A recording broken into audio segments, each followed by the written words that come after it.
level of organization.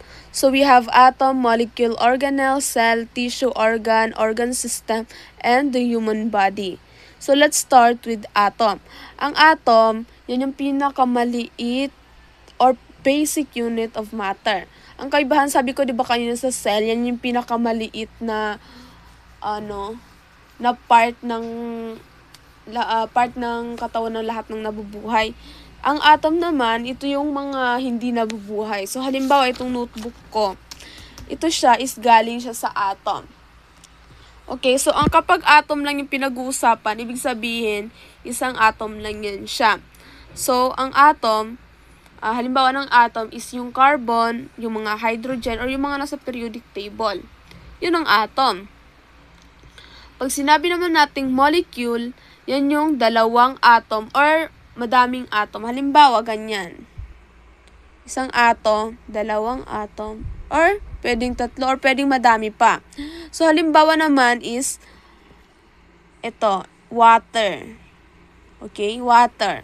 Kasi, look, meron tayo ditong hydrogen and meron tayo ditong oxygen. So, since pag hinalo mo yan, yung dalawang atom na yan, magkakaroon tayo ng tubig. Okay? And number 3 is the organelle. Ang organelle naman is the specialized structure in the cell. Okay, so 'di ba sabi ko kaya na ganyan siya, 'di ba? Ganito yung cell natin, 'di ba? So meron tayo ditong nucleus, yung mga rough endoplasmic reticulum, yung mga mitochondria. Okay. So, ito yung organelles, yan na tinatawag, yung mga nucleus na yan, yung part ng cell, okay? Basically, ang part ng cell, yan yung tinatawag natin na mga organelles. And meron naman tayo ditong cell. Siyempre, ito na yung cell. Okay? Cell is the basic unit of life. Okay, so ang basic unit of life natin is ang cell. Halimbawa, ang ating neuron. Okay? Yan yung basic, or yan yung cell sa ating utak. Okay? And meron naman next is the tissue. Ang tissue naman is group of similar cell. So, halimbawa, ito, neuron cell. Ito yung cell sa ating utak. So, pag nagsama-sama yan sila, pwede na natin siyang matawag na tissue. Ganon.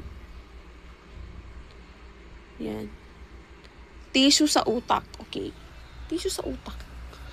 Okay, so meron naman tayo ditong organ. Okay. Ang organ naman nangyayari kapag, halimbawa, ito yung,